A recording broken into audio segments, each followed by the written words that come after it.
deals the cards as a meditation, and those he plays never suspect.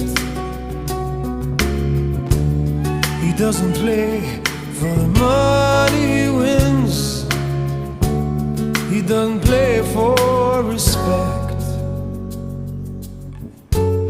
He deals the cards to find the answer, the sacred geometry of chance, the hidden law of a probable outcome.